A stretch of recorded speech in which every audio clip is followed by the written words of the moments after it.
All right, guys, Cassidy here, and I am with Paul Vander, Justin Brierely, and Joe, and we are talking about our Friday night pub chat for the Breakwater Festival 2026, the 19th of June in London.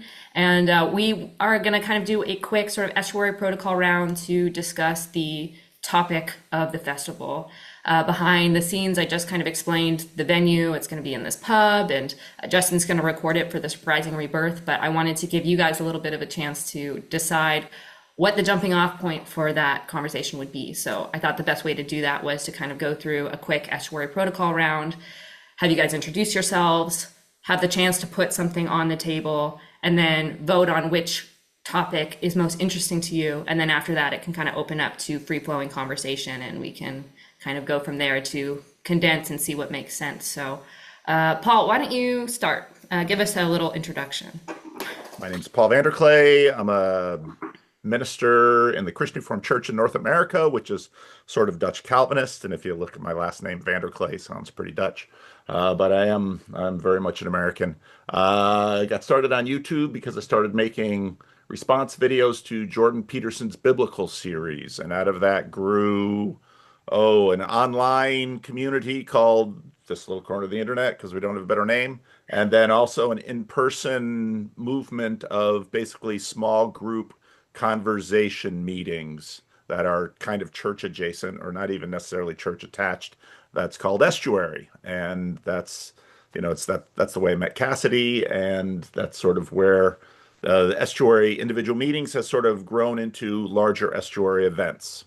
And so that's kind of at least how I'm known on the internet. All right, thanks, Paul. Justin, why don't you go next? I'm Justin, and I have been hosting podcasts, videos, and radio shows for over 20 years, often discussing and debating Christian faith, often between different opposing viewpoints. So I spent, 17 and a half years hosting a show called The Unbelievable Show, which became quite well known around the world as a podcast and video show in the end.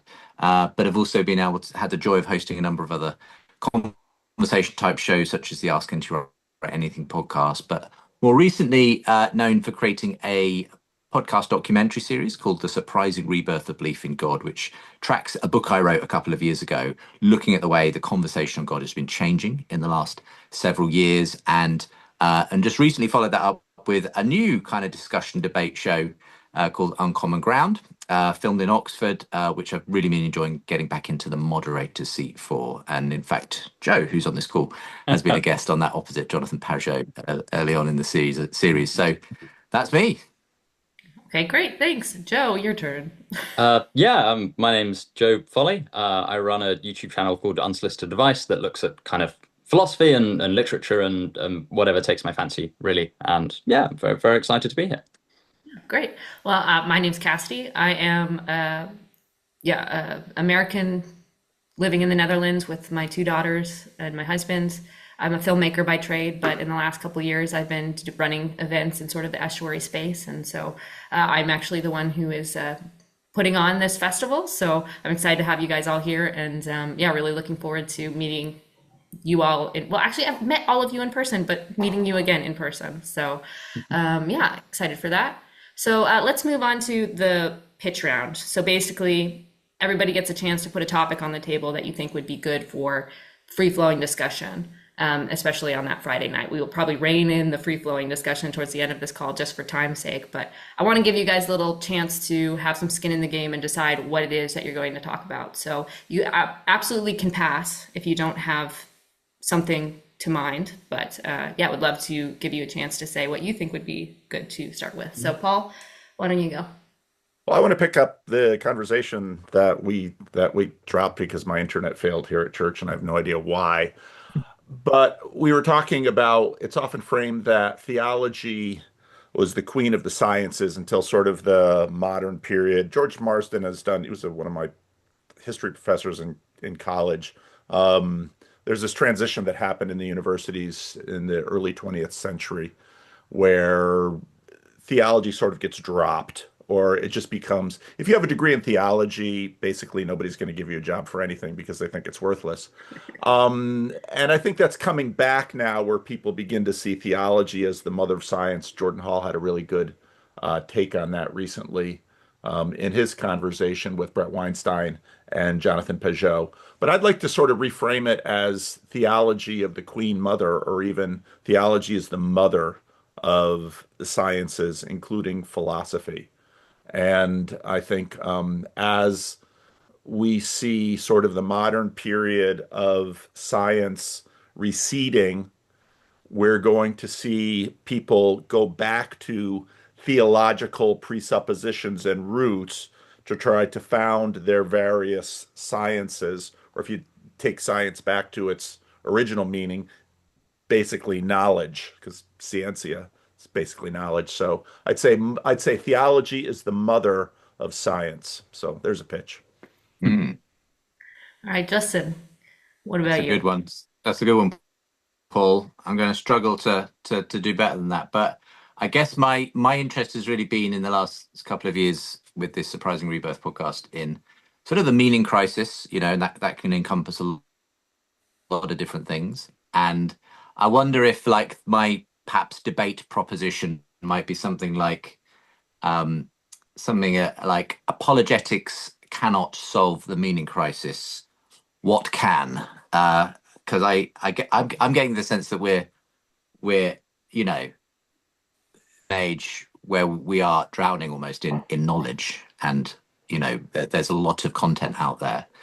But I don't think at this point just putting more arguments and information in front of people is actually kind of gonna solve the meaning crisis.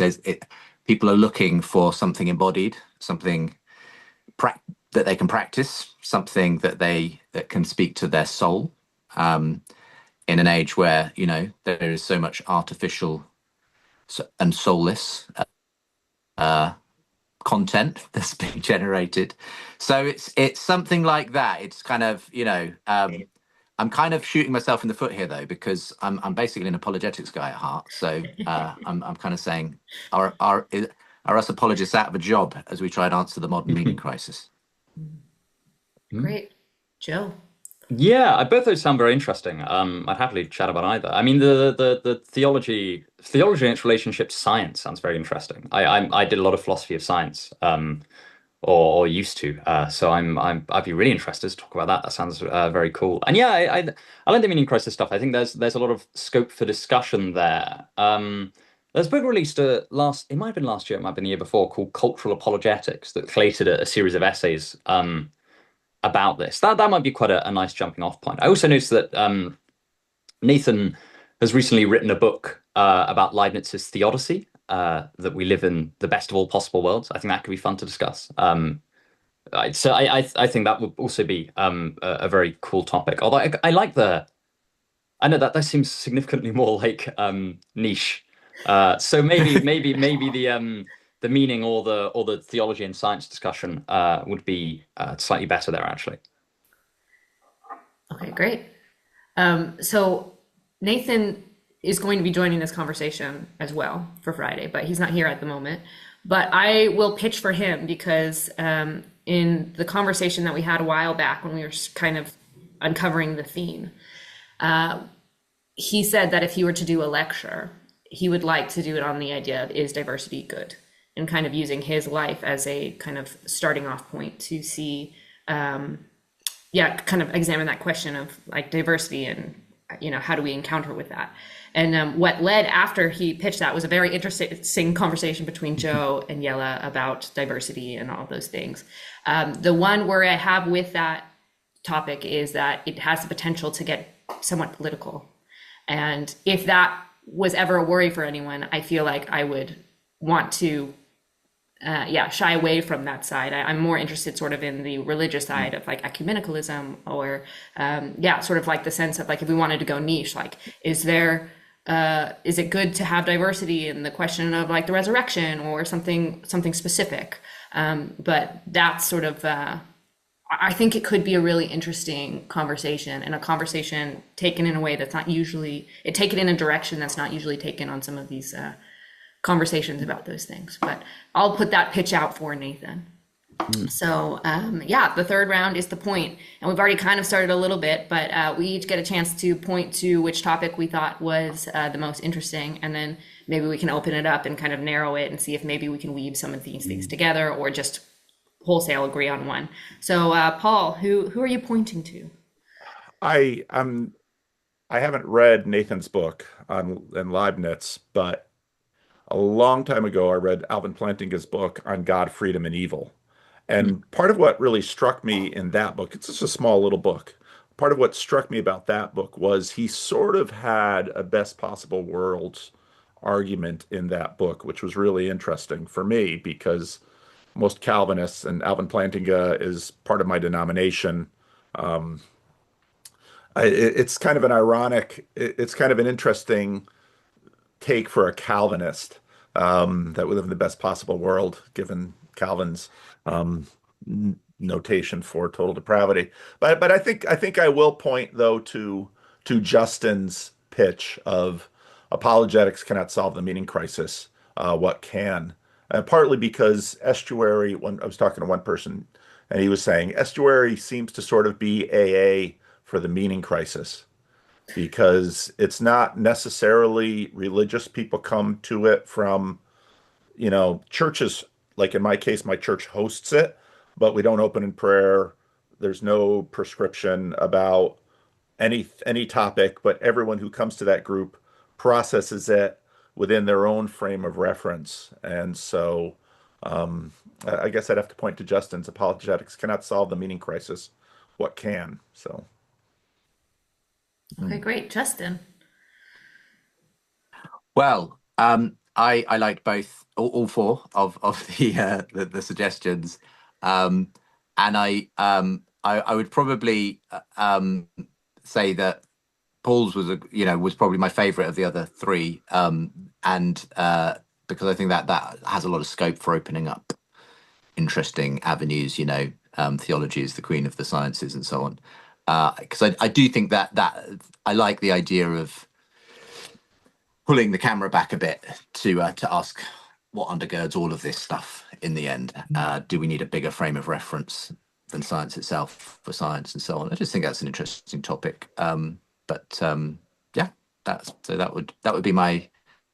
Apart from, I mean, I pitched one that I would is probably the one I'd be most interested in doing, and that's my personal bias coming through. Thanks, Justin. Okay, Joe, what do you think? Yeah. I think I have to be a toss up between the theology and science one and the meaning one. Hmm. I think I'd be interested in the theology and science one actually, partly because I don't think I've had a talk about that before. I think that'd be kind of cool. I don't know. I think yeah, but I could see a lot of directions in which that could go. Yeah. Yeah, for me, I really like Justin's.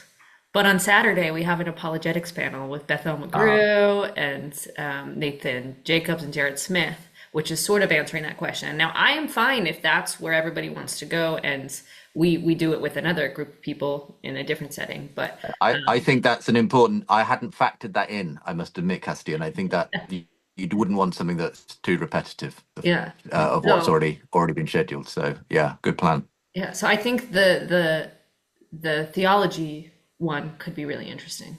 Hmm. Great. I mean, Paul, maybe you jump off a little bit, like how would you, if you were gonna put it as a title, like how would you phrase it? I'd phrase it as theology is the queen mother of the sciences. Because again, if you I don't know about the English audience who actually have kings and queens, but here in America, um, those words get funny. And but I thought again recently in the when Jordan Hall, Brett Weinstein, and Jonathan Peugeot, they're trying to get Jonathan and Brett to understand each other. And I think Jordan was really helpful in that conversation when he noted that the he used the queen, but I'd say more queen mother because what theology does is sort of gives the presuppositions of the sciences. All of the sciences are her children. instead of mom versus child or queen versus subject.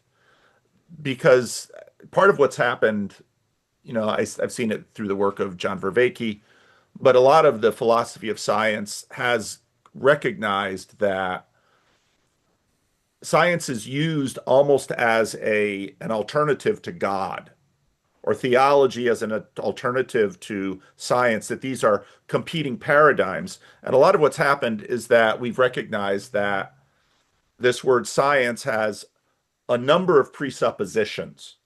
And if there's anything that theology actually deals with, those are the presuppositions. And then based on those presuppositions, you can then begin to talk about what you know, what you can know, how we know, degree of certainty, all of these kinds of things that science tends to deal in. And even the last piece that I saw Justin release with, oh, who were they, Justin?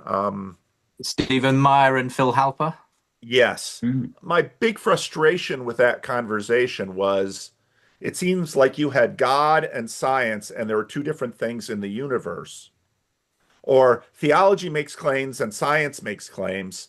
And it isn't the case that they're in separate magisteria, but it's much more the sense of there are presuppositions which theology tends to deal in. And then upon those presuppositions, you will tend to get competing paradigms. Sounds good to me. Yeah, Great. I think that'd be interesting. I also like, because Paul and I were talking about this before we started recording, it'd also just be lovely to talk about some kind of old theologians and kind of things we can take from their work. We're chatting a bit about Saint Augustine, but also just like things like scriptural interpretations as like early forms of psychological observation and stuff like that. I find that very interesting. If we could dip into that, because I think that'd be fun. As I was saying, one of the reasons why I always encourage agnostics and atheists to read some old theology is that for like, about 1,000, well, over 1,000 years, lots and lots of other very cool study was done through the lens of scripture or theology. So even if you're not interested in scripture and theology, there's just a lot there worth reading. Because even if you're, like I say, Augustine's Confessions is such a good example of this, because everyone remembers the peaches, even though that's like, this is wrapped up in a well, not a densely theological work, but an eminently theological work, right? And there you have, one of the most famous, and I'd argue one of the most insightful psychological observations in history, just kind of thrown in there. And old theology has quite a lot of that. I think it'll just be, I know it's not much of a topic for debate, because I imagine that it'll just end up with a lot of kind of fanboying on at least on my part. But I think it would be a nice discussion. Yeah, And it's not something I hear people talk about that much.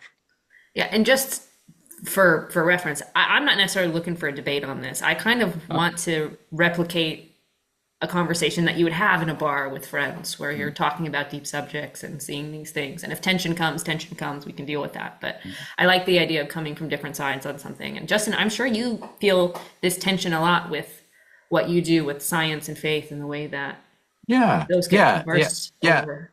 Absolutely. And so much does depend on the characters that you invite in to have the conversation. So Stephen Meyer and Phil Halper, they're both coming from very specific perspectives on those issues, and you have that kind of conversation. I think we'll have a different kind of conversation with Paul and Joe and Nathan. But yeah, that would be great. I do think it's nice actually sometimes to have something that's a little bit more tangible in the conversation. So that's why I think it'd be great maybe if each of the guests could kind of come with their kind of favorite theologian that they'd want to join the conversation to, whether that be Augustine or someone else, what would they, try and channel what they would say, of what we know of their writings in this particular venue. But yeah, it'd be great to kind of key into some of their insights and so on.